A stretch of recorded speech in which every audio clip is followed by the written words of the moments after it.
I'm Holly. We're at Tons Drive-In. My grandparents started Tons in 1963. My grandmother really liked feeding people, so they opened this little drive-in. It was an old school drive-in. They sold burgers and plate lunches and stuff like that. And then in the mid-70s, moved across the street to this location that we're at right now. And we had the first drive-through window in Lafayette Parish. You have the gumbo with pepper, honey mustard, a chicken strip dinner. And a little claim to fame. But we still use a lot of my grandmother's recipes. It's been like a woman-strong business for a long time. And we just actually hired the first guy that we've had in like 20 years. But we really use a lot of her recipes. And yeah, I guess our most famous menu item would be the hamburgers. That was something that's been on the menu since day one. We use our own seasoning blend that we make from scratch. We make our own breadcrumbs for the burgers, and we make a ton of burgers every single day. So that's probably our highest seller, and probably what we're most known for. We always use Gulf seafood, so usually some Lents we open up on Friday nights, a little special bonus, because we're open 6 to 2 most days. So Friday nights during Lent, look out, we might be open slinging some seafood Friday nights. Because we had one of the first drive-thrus in the area, the pandemic didn't hinder us too much because we had such a good drive-thru presence at the beginning, but we did have to shut down the inside. It's all just been growing pains. I think every business like ours has been trying to navigate COVID.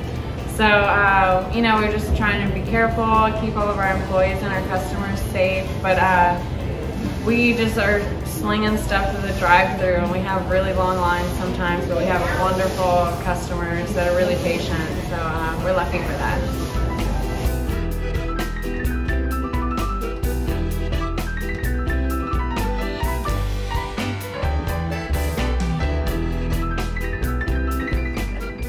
Hi, this is Hollie Gerard, and I'm Leah Grafe, and we are the owners of the Jeannin House.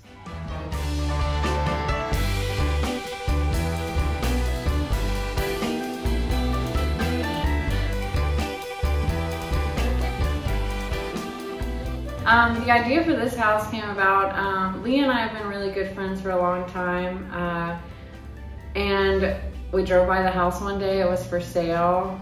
And we were just like, let's open this cool event space B&B together. Yeah, we'd been seeing through the pandemic just a lot of people getting out of town to get away to cool houses, to spend the weekend with friends, since you couldn't really socialize in any other way.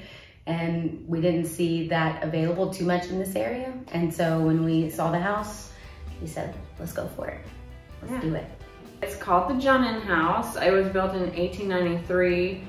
Francois Jeannin came over from France. He was a builder. Coincidentally, he met my great-great-grandfather in New Orleans, who convinced him to move to Broussard, Louisiana, and start a construction business. So he opened a general store that's actually next door to this home. It used to be a dance studio. And so he built this house and stayed here, and coincidentally married my great-great-aunt. Our plans for this space is for it to just be a versatile, multi-functional building. Broussard's an historic neighborhood, a historic town where people are coming in from out of town to enjoy the food, enjoy the waterways, enjoy our culture in general. So we want the space to be available for rentals for people who are coming in from out of town. But we're also located next to Sacred Heart Church. So we could be rented out as a bridal suite, for parties, for weddings. And then we also envision it just being a really cool space that people want to hang out in. So you want to have a dinner here, you want to have a house show here, a party, just a party, let's do it. We're trying to involve ourselves in everyone's fun. We should be open by the spring, summer. I think hopefully in the next few months we'll be done with all the finishing touches. Yeah. We're also on Instagram at the Jeannin House. You can find us there. We're slowly posting photos, but yeah, we're gonna be on all the rental platforms and have our own website.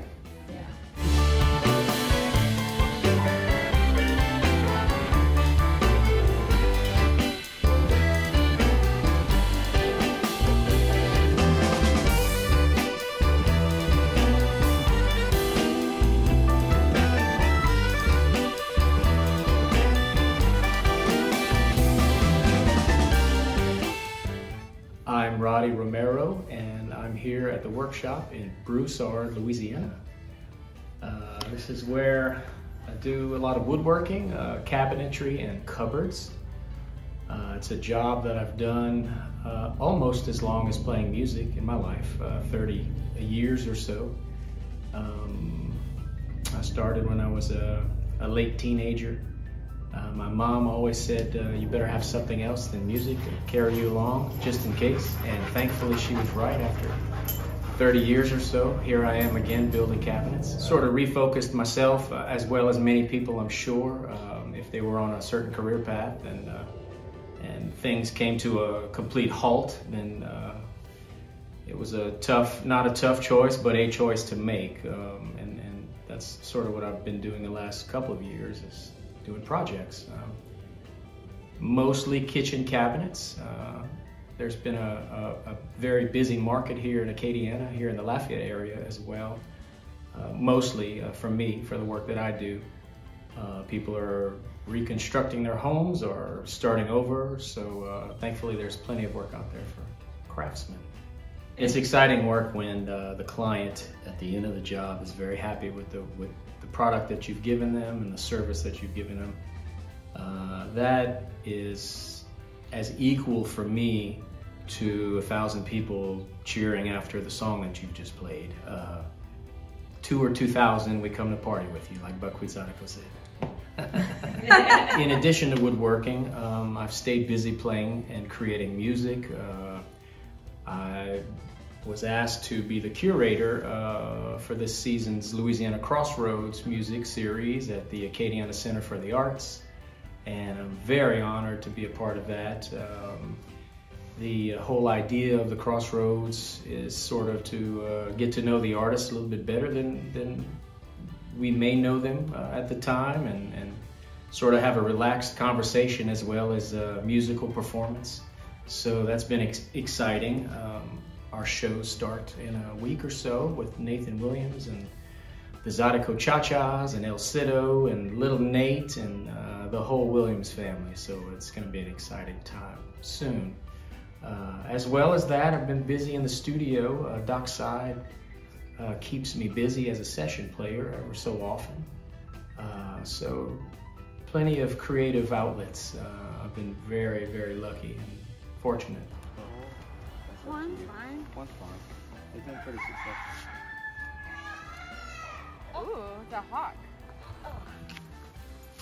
So you made this little tool? I made this tool probably from a video that I saw from some market gardener, farmer or something. And it's a variation of something that's probably a whole lot nicer. But it works. It makes just the right amount of pull and depth for the seeds to drop in.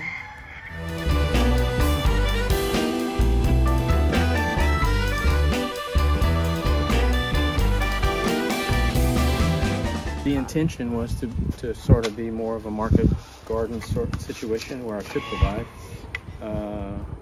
The reality is that it takes a lot of work and lots of man and woman hours in the garden space. So personally, I'm at a point where, and we are at a point where we're just starting to learn how to rotate our crops better, which means we'll have a bigger yield and for the restaurant and for ourselves.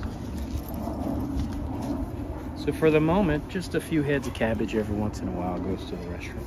Yeah, or like having radishes are nice and beets, because I'll get big salads for big companies and they'll let me kind of do whatever at this point, because we've done so many rounds of salads for these people, so they'll kind of just let me pick whatever I want from the garden and make their stuff, which is really fun.